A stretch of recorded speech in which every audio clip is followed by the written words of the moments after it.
got two issues going on. One of them is I'm pretty out of tune. There we go. How are you guys doing today? We're going to talk about some triplet picking. But I figured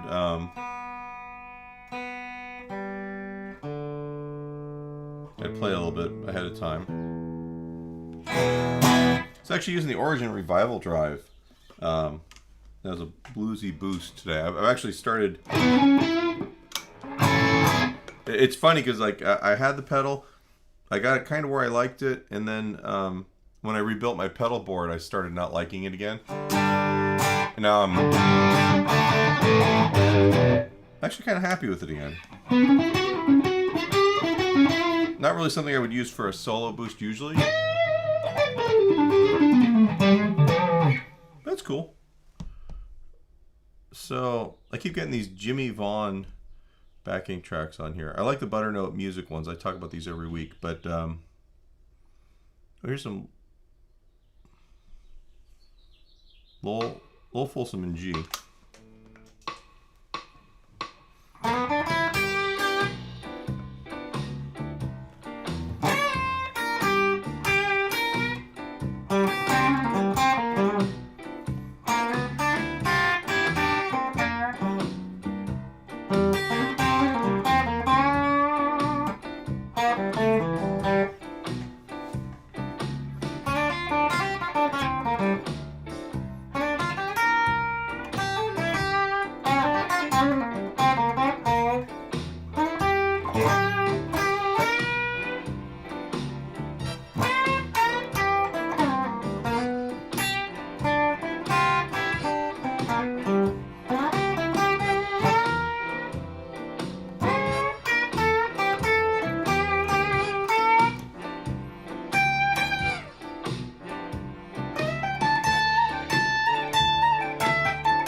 Mark.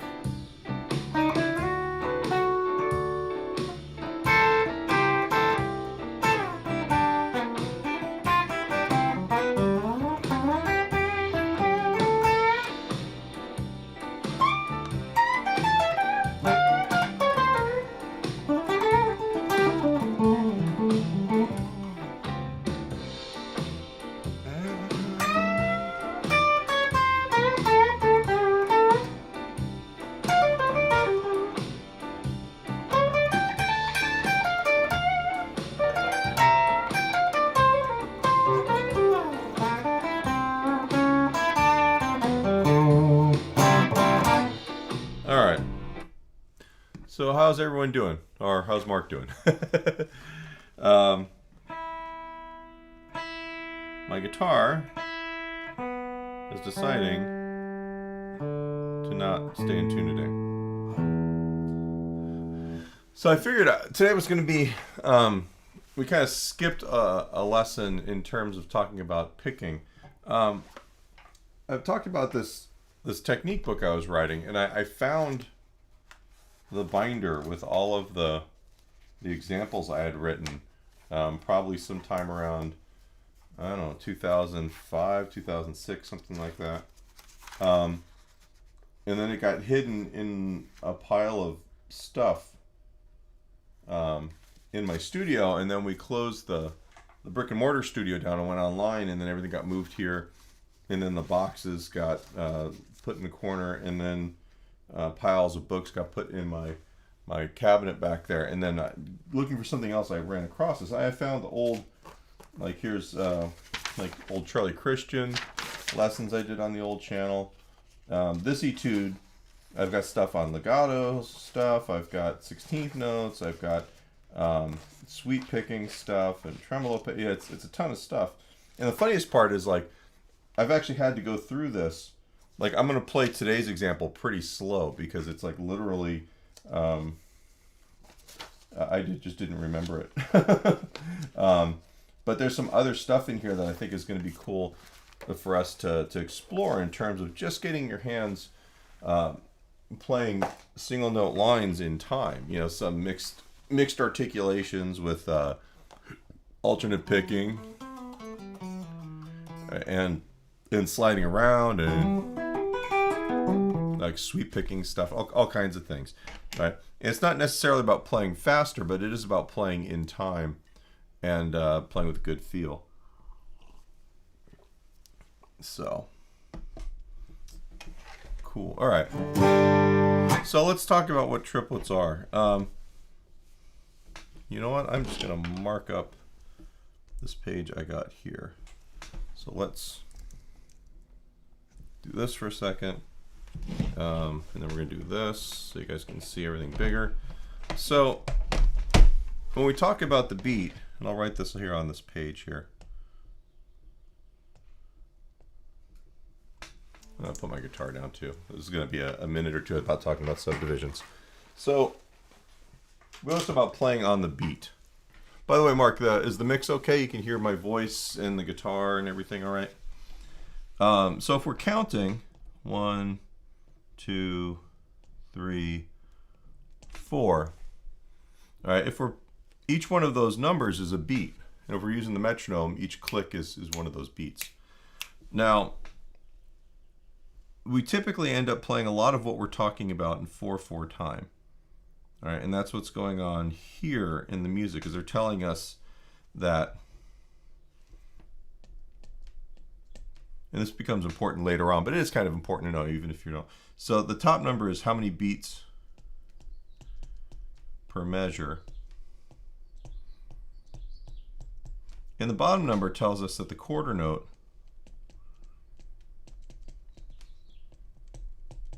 is counted as 1 beat.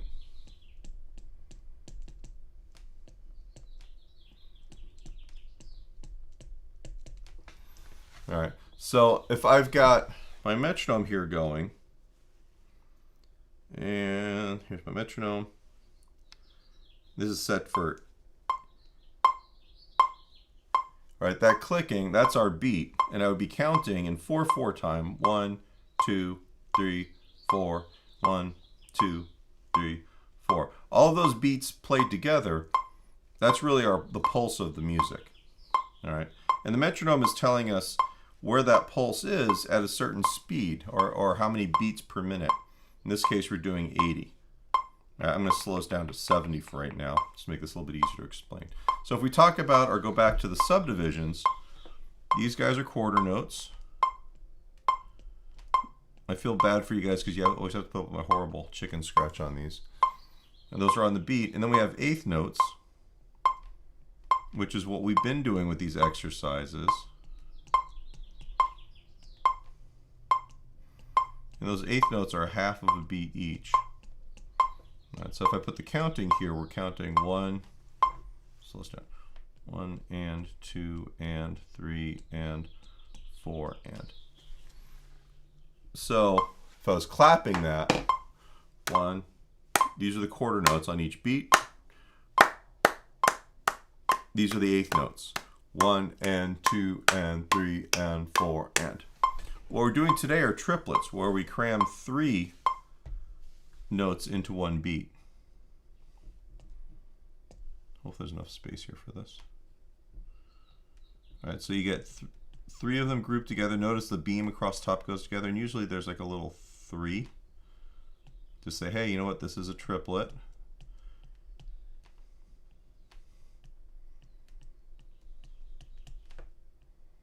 And usually that 3 is above it. Crap. not enough space here to do this. 3, 3, 3. All right, now you're saying like all these other subdivisions we do, whether they're eighth notes or even the 16th notes, they're all like straight, like we're taking the beat, we're dividing it in half to make eighth notes. We're taking the eighth notes and we're dividing it in half to make 16th notes. But in this case, you were dividing the beat into threes, all right? And if you've ever tried to divide a dollar into threes, you know it doesn't completely work, right? So it's kind of an average. But what we're gonna do is we're gonna count this. There's a couple ways you could do it. For make it easier, we're gonna go 1 trip, and then the last one is gonna be let.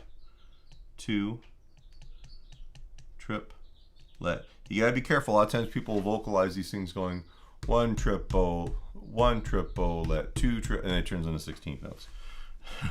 So 3 triplet, and then 4 trip, and then let. So if I put the metronome back on, all right, 1 triplet, 2 triplet, 3 triplet. And usually the first part of each one of those, where you do the count, the first of each group of 3, you usually kind of, you give it a little bit of a additional weight. I don't want to say you accent it, but if I turn the click off, 1, 2, 3, 1, 2, 3, 1 triplet, 2 triplet, 3 triplet. You feel it that way. All right. So that's the basic idea behind triplets. Now, the other thing that happens with triplets is that when we're doing eighth notes, all right, you pick down and up. Actually, we'll just use what's written here. All right. But the problem is you have 2 pick directions and you have 3 notes per beat. All right. So if I was to count here, 1, actually,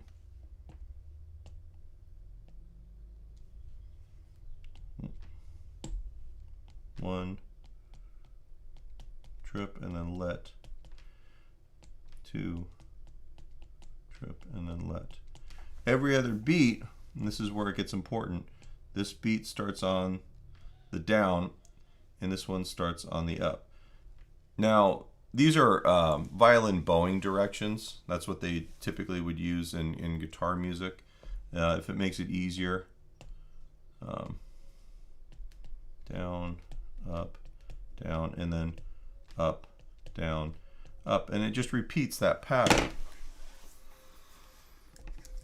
So let's get a guitar here. I'm just going to play one note right now. And it's just going to be, for right now, it's just going to be E, which is the 7th fret on the 5th string. And you can see my hand here. All right, so the picking pattern, if we're doing eighth notes, put the metronome on. 2, 3, down, up, down, up, down, up. So if I, so this is the first one of these etudes that we did last week. Up, down, up. Every beat starts on a down pick, no matter where you are.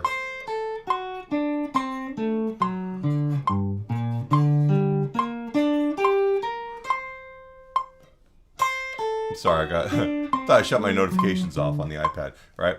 The other one, even so I remember. This is the last one that we did with the doubled up notes.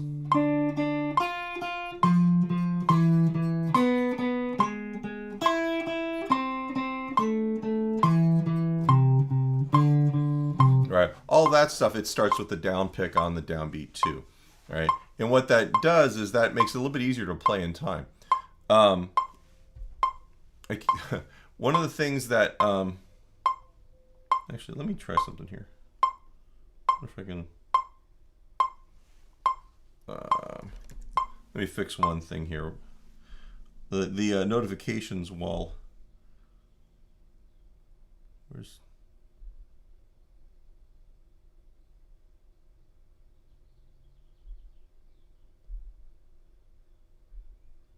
do not disturb on airplane mode. If anybody could tell me how to get that to stop happening, I would love that. Anyway, but what that does is that gives you this really nice way of playing time, where it's built into your physical right hand motion.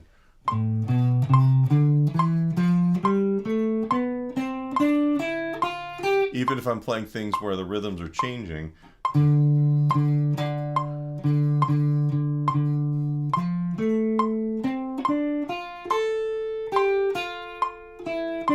The constant right hand motion is just like strumming something, right? This way we always know when we're on an upbeat because we have an up pick direction. Now with the triplets, we have down, up, down, up, down, up. And that's just the mathematics of this.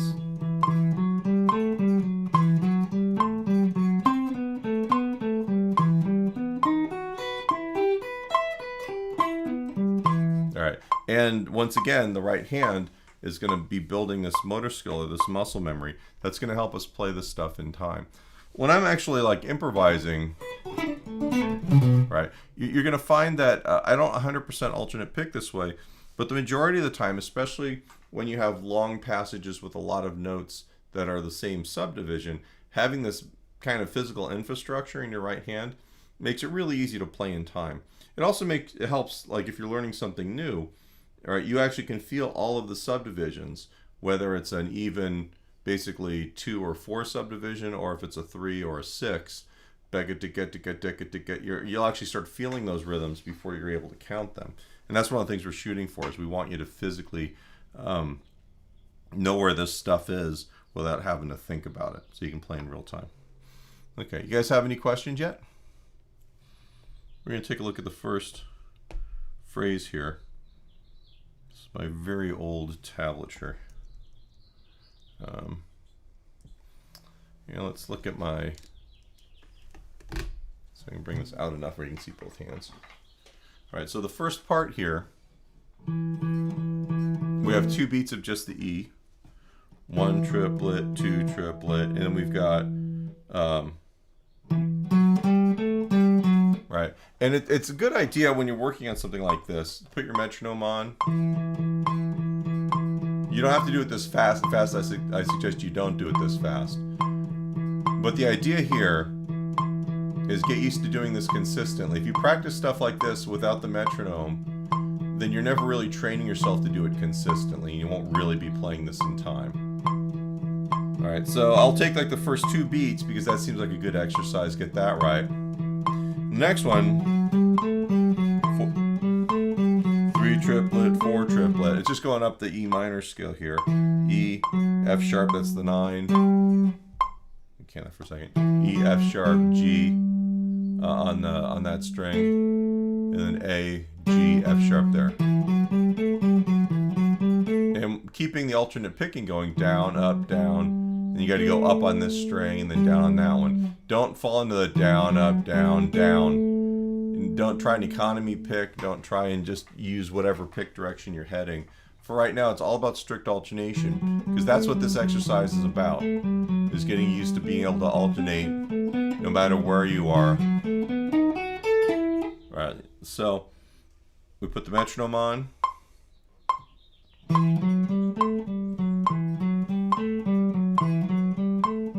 Do it slower than this, really, if you're really working on it for the first time. 1 triplet, 2 triplet, 3 triplet, 4 triplet. And maybe just take this first measure and get used to doing this rhythm. And do it slow enough that you can actually ensure that you're doing it accurately. I have a lot of students where they'll work really hard on this stuff, but they'll play it so fast that they're not aware that when they're making mistakes. And then, you remember last lesson I said, practice doesn't make perfect, practice makes permanent. Right? So what happens if you're doing something wrong and you do it 1,000 times, it's just going to basically train you to do it wrong, and then you're going to have to untrain yourself. So it's better to go slower in the beginning, make sure you're accurate, and then speed it up. Because once you've got it slow and accurate, it becomes smooth. I've said this before too. I've got all my little mantras. If you can make it smooth, you can make it faster. All right, because that's an easy thing. You've got that muscle memory kind of programmed at that point. You're not thinking about it. All right, so that's the first measure, and it's good to take each of these bars. You know, we did 2 beat chunks, and then we did all 4, and then we repeated that. The next measure, actually, it's similar. So the first 2 beats we already know. The third beat and the fourth beat, 3 triplet, 4 triplet. Now notice, it's hard to get a good angle on this. 4th, 3rd, 1st. We're trying to keep this all in position. All right, that also helps. Consistency with left hand also helps with your ability to play accurate and quick. All right, so we're going 10, 9, 7, 9, 7, and then 10 on the 5th string. Get used to that, and then just do the whole measure. So if we take both measures now,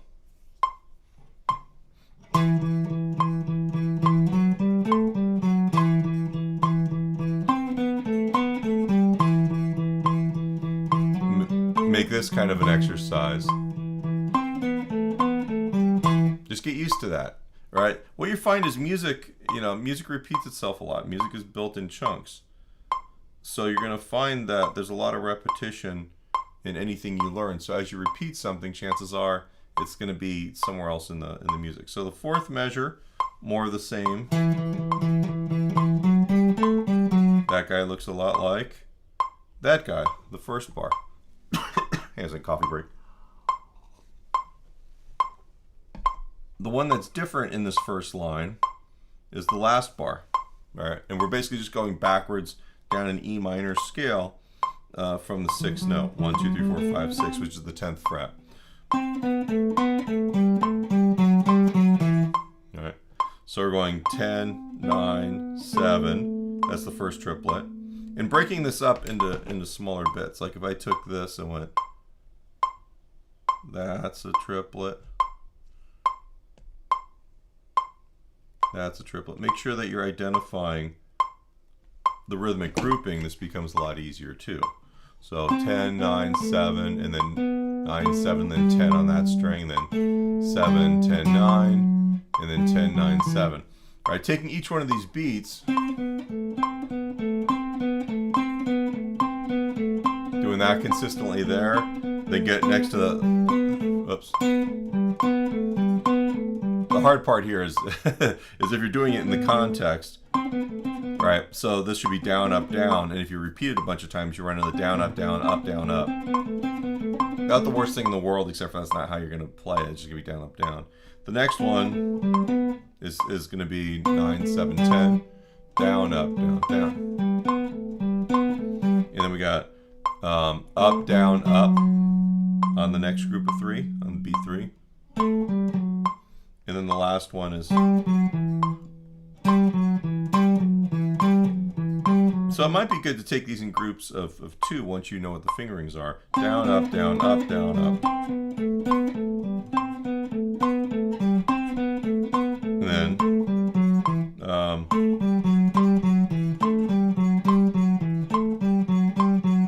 so if I was to play that whole first line there...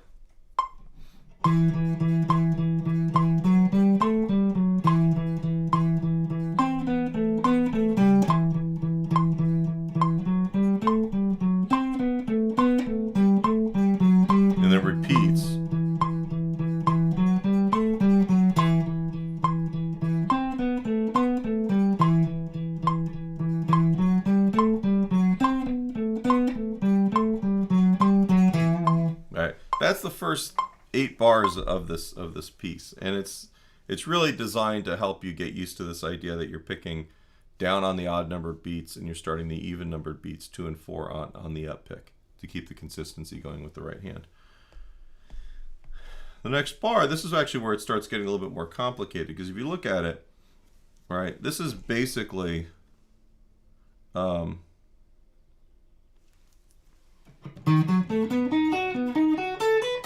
this is all a B7 arpeggio. It starts on the 3rd on the D sharp. All right. But we're playing something that's not scalar now. Now we're playing something, because it's an arpeggio, it's got 2 or 1 notes per string, the way we're doing this. All right, so once again, let's think about, break this up into threes. All right, and then think about the picking on this. Oops. Down, up. Notice I'm not writing the counting right now. All right, what we're doing is we're just trying to feel the triplets. And it's straight rhythms, so you don't really have to worry about the counting. We're just going jet, dut, dut, dut, dut, dut, dut, dut, dut, dut. So we take the first beat, down, up, down, and we start the next one, up, down, up.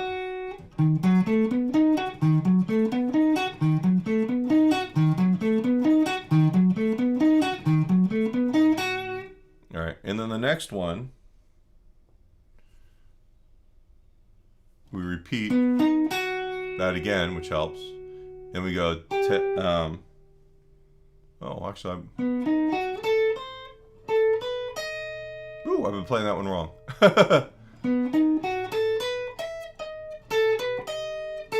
Okay, so that one, we've got the repeat on beat 3, which is same as beat 1, and then we're going 10 on the second string, that's the up pick.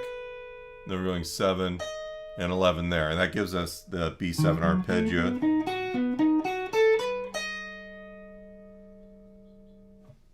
Okay, we'll do it a couple more times. I'll do it with the metronome.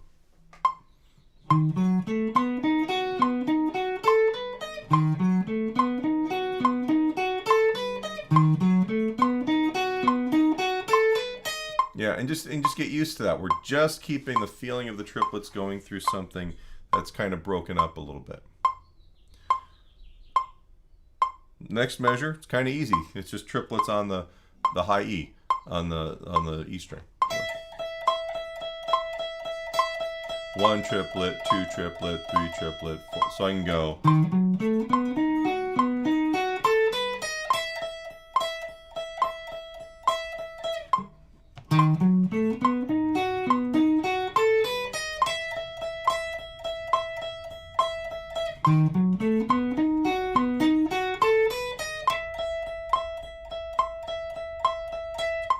Alright, that's easy, those 2 bars. Now, let's look this guy up here. This is actually an A minor arpeggio. Let's break it up into threes. Alright, and the pattern goes, part of the deal with this one, I think I was trying to get people to see, is that, you know, no matter what's going on here, actually what's going on here, this hand still has to keep those triplets going. Whoops.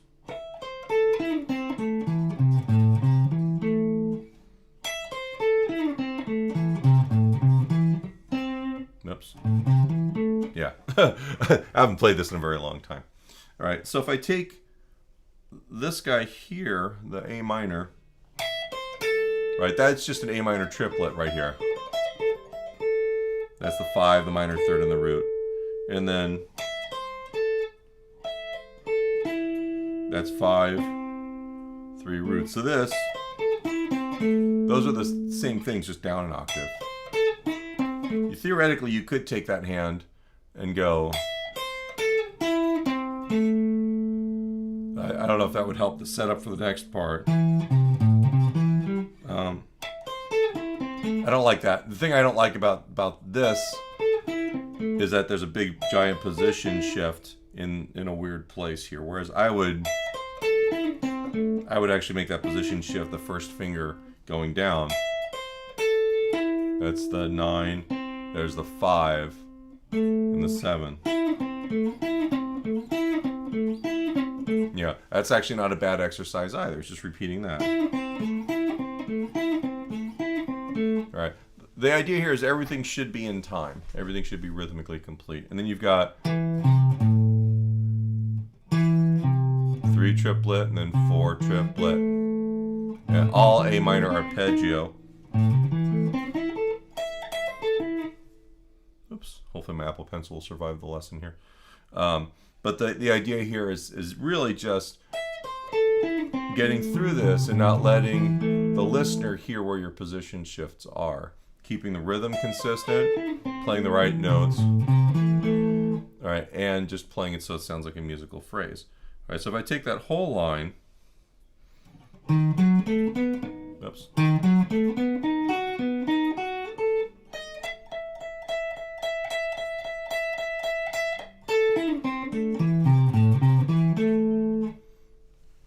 One more time with the metronome.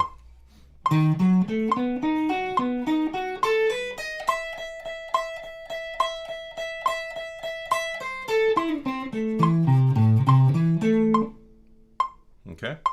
The last part, we'll take it a bar at a time here. All right, we have other chords. It helps to be able to analyze something. And I don't expect you guys to have the ability to do this on the fly, but I know that this is a D major chord, and then this is a B7 flat 9 chord, and then this is E minor, right? And we've talked about this being all in the key of E minor, and this harmony just kind of reinforces that idea, right? Once again, we have these kind of difficult position shift here. We're going 5, 9, and then first finger is going up to the 7, and barring those 3 notes, then using your pinky here. And we're just keeping the right hand alternating.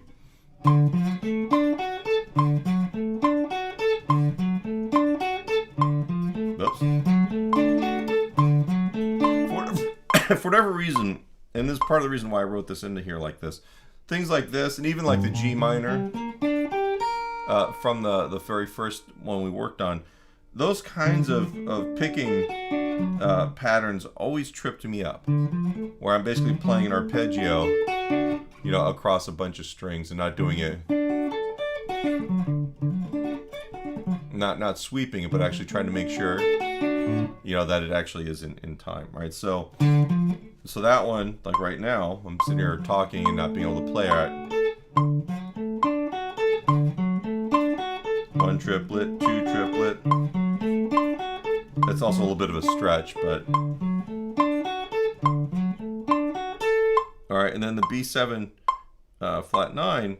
It's really just like what we played earlier in the last line, except for instead of 10 and 9 here, we're going, I'm sorry, 7 and 9, we're going 7 and 10. So the chord tones here, 3, 5, minor 7, flat 9, 3, and then 5. Gives it a little bit of a diminished sound. Now you can also look at this as being D sharp diminished, but so together,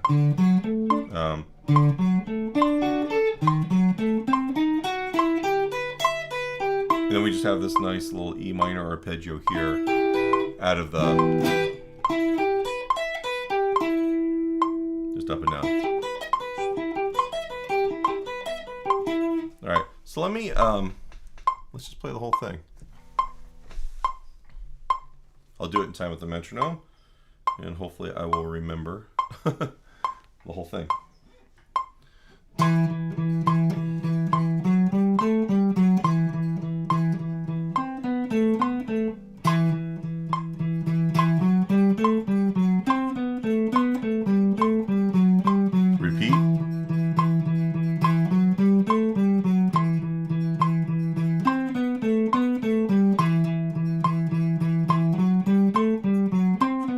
Moving on.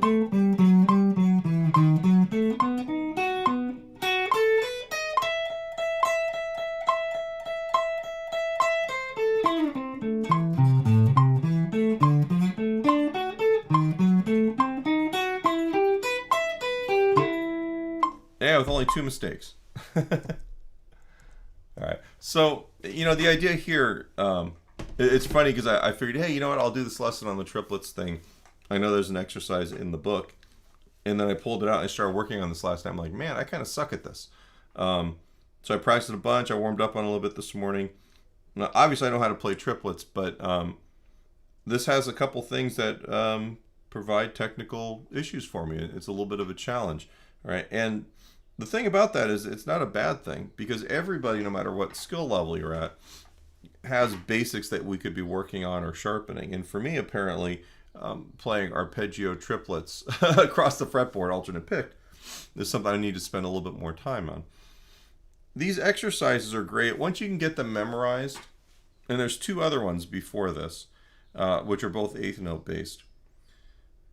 I usually have students get them so they can play them memorized at about 60 beats a minute. Slow, deliberate, you know that they're accurate. And then once you're able to do that like 2 or 3 times in a row without making a mistake, then bump the metronome up to like 63. And the reason why I say 63 is not all of us have digital metronomes. Sometimes you got the dial one, and those don't have settings for every beat. Usually it's every 2, 3, 4 beats. So you go up a click on the metronome, or you go up 3, clicks on your phone deal, and you do it there, all right, until you can get it accurate 2 or 3 times in a row. And then you crank it up. What happens is it usually takes people quite a while to get from like 60 to maybe 75 or 80. At that point, you've got it memorized to the point where you're hearing it in your head. All right, so more important than your hands being able to execute this stuff, your brain has to execute it. Once your brain's doing it, it's funny how fast you can go from 80 to about 135. All right, because then you start seeing that's actually where you're comfortable playing and where your hands actually work. And then after 135, going from there to about 160 or 180, with some of these, not all these, some of these are a little bit harder than that. You don't get that fast, but that just takes a little while. It's like you're climbing the hill again with this stuff. What happens is you're just building the muscle memory of playing in time using this alternating technique at different tempos across different issues. Like the first one we did, right? This one is it's all arpeggio based. Right, so it's all 2 and 1 and 2 notes per string. The next one had, these are arpeggios, but you're doubling up the notes. And then you start getting into wide stretches. And then scalar things where you have to change the hand position. And then string skipping.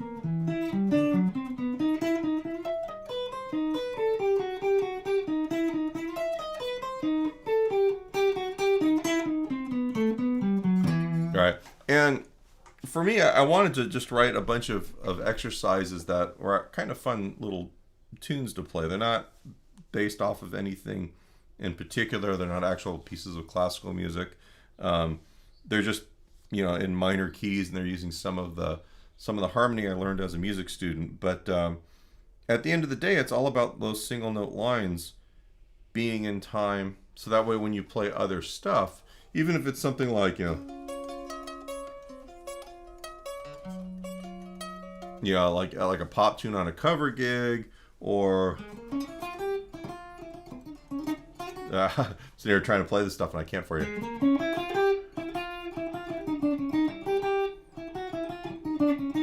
Yeah, any kind of fusion deal, or a blues tune.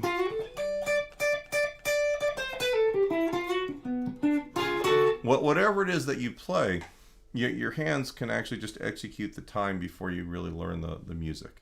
All right, and that takes a big chunk of it out for you.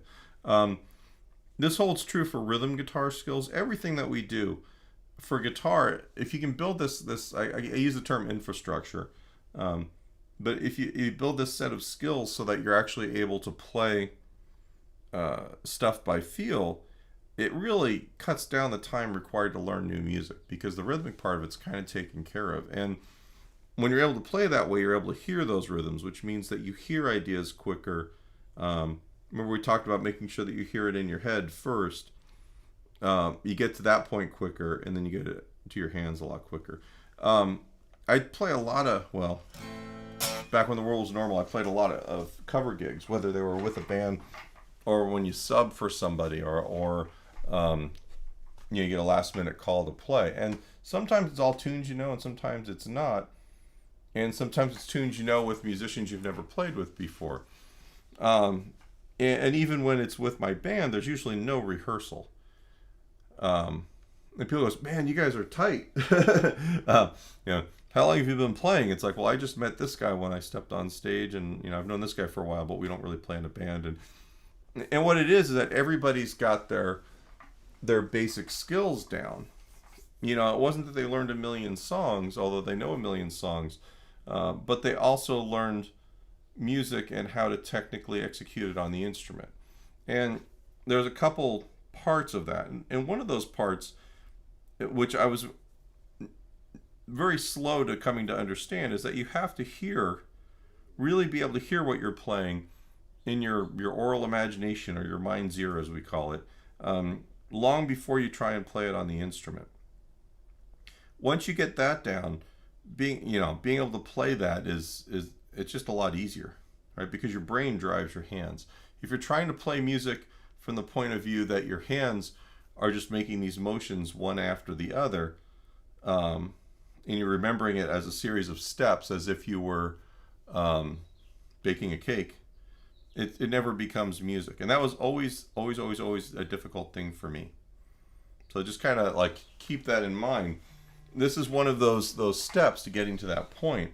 It's just being able to pick time and knowing exactly what your subdivisions are, and physically being able to feel them with the right hand. All right, if I was to put on a backing track, let me just find something not bluesy for a minute.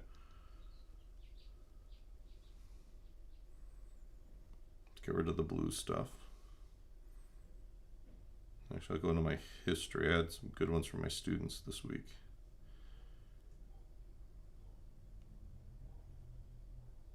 That's blues. That's blues.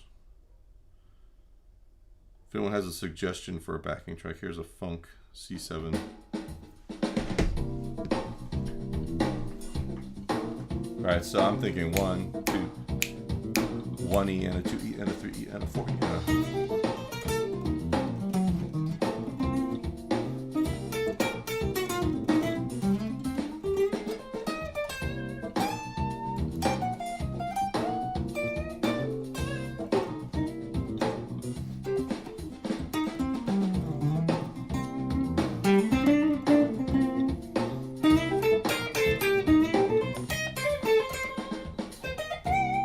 Even in the long note, 1, 2, 3, 2, 3. Let's do triplets, right? All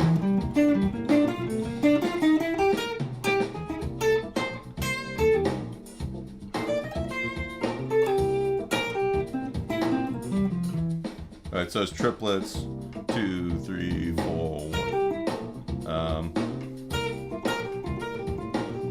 There's also chord note triplets.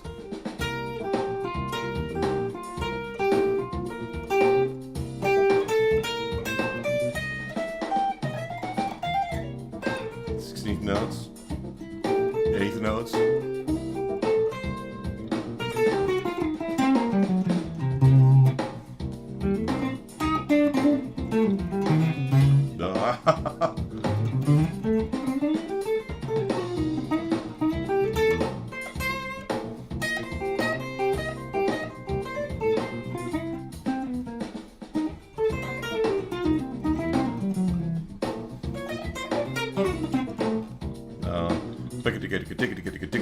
So it's like tuplets. No.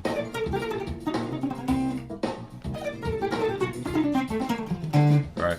I can do that stuff poorly because it's early in the morning. But when I'm actually improvising, I can hear what those rhythms are, and I can get them to kind of sit in the pocket. And it's not that big of a deal. It's not that hard to play something. That's quick. 1, 2, 3. That's actually a pretty quick tempo for me to be playing those other subdivisions over. I could just play simple stuff and not worry about it. 1, 2, 3.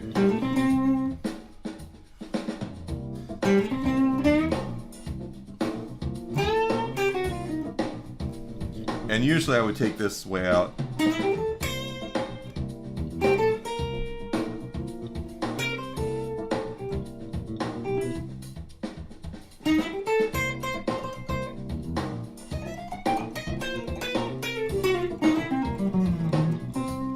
Right, and leave those quicker bits,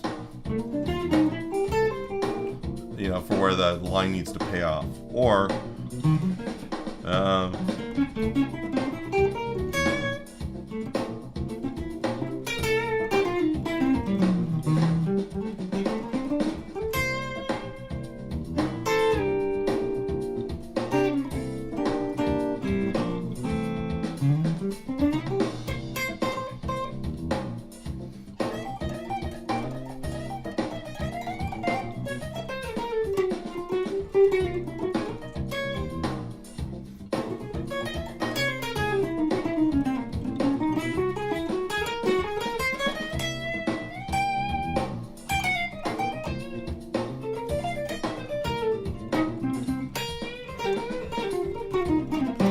right.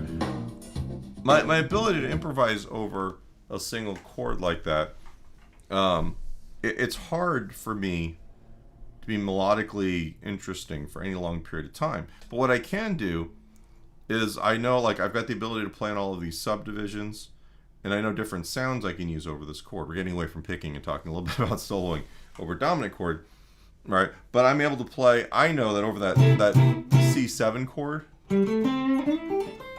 right, I can use the major pentatonic, I can use the minor pentatonic, I can use the C mixolydian scale, alright, I can play Lydian dominant,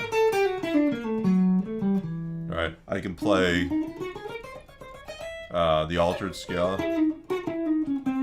alright, I could, you know, there's a lot of stuff I could even play, you know, just taking scales and moving up and down a fret to go inside and outside.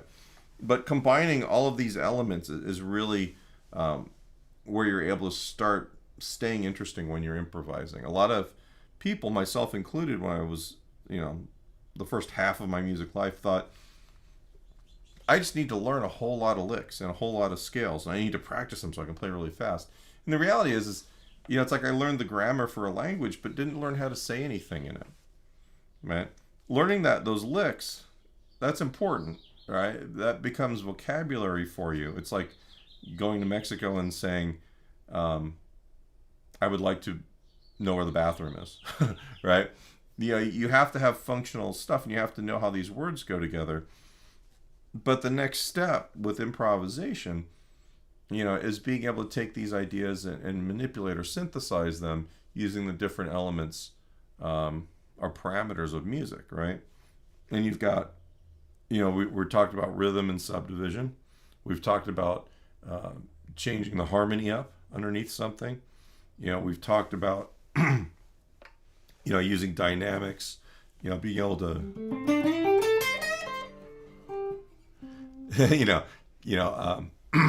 you know, one thing I teach my band students, the jazz band kids, if we're shaping a line, you know, when it goes up in pitch, you know, it should kind of go up in volume just a little bit. And if we're going down, you know, it should kind of come down a little bit in volume. All right. You find these things over the time that you're learning how to be a musician, and you have to listen a lot. Listen to other players and see what they do. All right. And listen actively, you know, just don't put the music on and jam to it. I'm confessing all my sins as a younger player, but you know, the idea that you can listen to a piece of music 5 times and focus on different elements of it. You know, what is he doing rhythmically? Is he doing anything harmonically interesting? You know, is there dynamic stuff going on? What is he doing relative to the other instruments? You know, what is the rhythm section doing that's actually making this interesting? Maybe what the guitar player is playing isn't necessarily the most interesting thing here, but maybe he's reacting to something the rhythm section's doing, and the overall effect of that is cool. There's a million ways to look and listen to music. But as you're learning this stuff, you know, and this lesson is essentially about technique. but by the same token, this technique is, you know, for most of you, it's about being able to play better solos and improvised lines and stuff. Some of you, it's not. You just want to be able to play guitar better in general, which is cool. But in the but for the rest of us, it's one of those other parameters, right? So, you know, being able to play triplets, no matter what the groove is pretty important. Be able to hear it, be able to tap it out, you know, be able to recognize it when someone else does it. You know, these are all important things. I'm gonna stop yammering for a minute. Do you guys have any questions?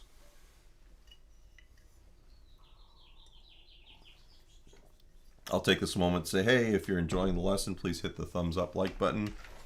If you're not a subscriber, please go ahead and subscribe. Hit the the subscribe and notification button. The notification button is kind of important because then you actually know when I'm going live. I might be changing the schedule up for this.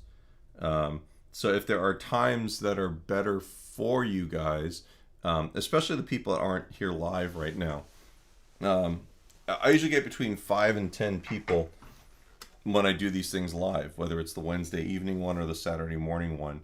And then I'll get hundreds and hundreds of viewers throughout the week or two after this. So I'm wondering if there's a time that would be better for more folks to participate. I really like doing this where you guys can ask questions. It kind of helps me focus on stuff. Thank you, Mark. I know Mark's always available because he's usually at these things. But that's the thing. So the etude, the music that I was playing, if you go into the video description below, and I'll even post a link to it right now, here in the chat. I should have probably posted this earlier. That's where the music is for this. Every one of these picking videos, the PDF is going to be found underneath, and that'll give you the opportunity to not only read it on your own time without watching the video, but mark it up and make notes on it.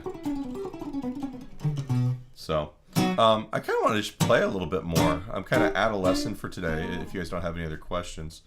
I kind of, you know, one thing I've noticed is that I've been playing a lot of guitar. This year I played a ton of guitar, even though I've been literally in this garage doing it the whole time. But one thing I haven't been doing is I really haven't been singing for a year. Which is bad because your voice is like a muscle, like anything else, right? So maybe I'll do some Muddy Waters for you guys, just for something kind of fun. Now I'll tell you about my baby, speak of her with pride. She goes all the way just to make me satisfied now. She's my baby, can't you see? Now you can't call her sugar, sugar never was so sweet. Now it ain't no surprise she serves me breakfast in the bed, manicures my nails, gets a dinner from my head. Now she's my baby, can't you see? Now you can't call her sugar, sugar never was so sweet. Let's try solo, huh?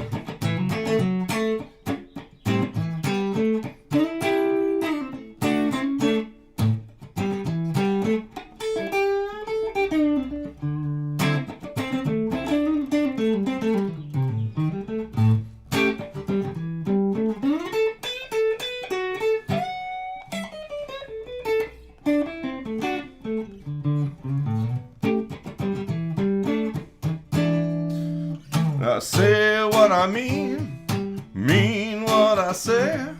She falls over backwards, goes right on pleasing me now. She's my baby, can't you see? Now you can't call her sugar, sugar never was so sweet.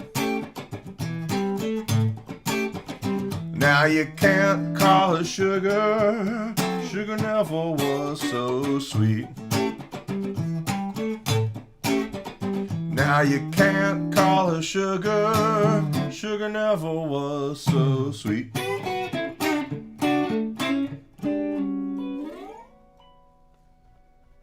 Some Muddy Waters. Hey, I should do one off my album. So if you guys don't know, I actually do make music. Let me put a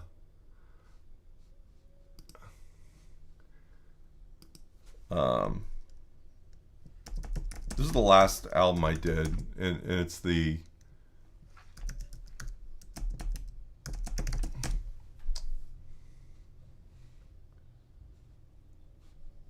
hang on a second here.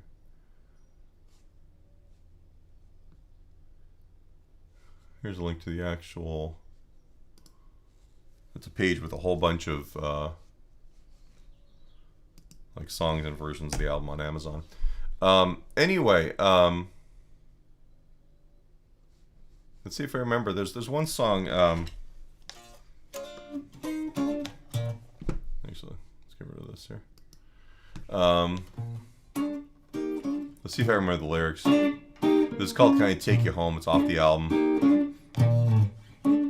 Now can I take you home to meet my family? You have got to go if you want to marry me. 'Cause if my mama don't meet you before, she'll never let me be. Now will you come with me to meet my family? They have got to see if you'll make a good wife for me. Now if my mama don't meet you before, she'll never let me be.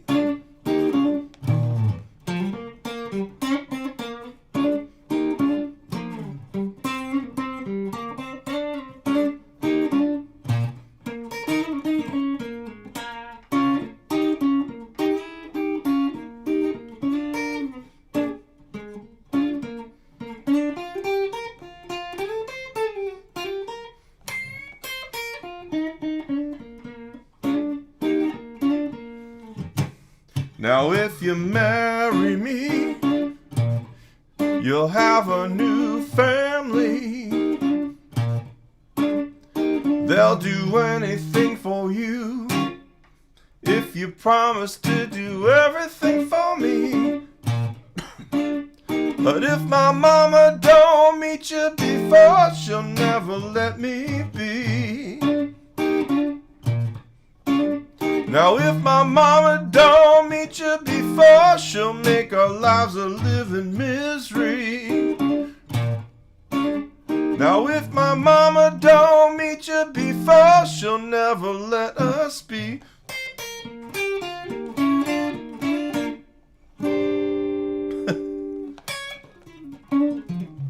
Anyway, I haven't actually played or sang that song for a year. So I'm glad I remembered the lyrics. Anyway, I guess I'll let you guys roll. You guys have any last questions? I'm gonna oh, wait a second. My voice is so it's nice to be able to do this quietly. I'm hoping in the very near future I'm actually playing on stage again, but doing like these kind of like solo versions of these band tunes is kind of fun. Maybe I'll start doing more vocal tunes on each of these live streams. If you guys like them. If they drive you nuts, then let me know and I won't do those either.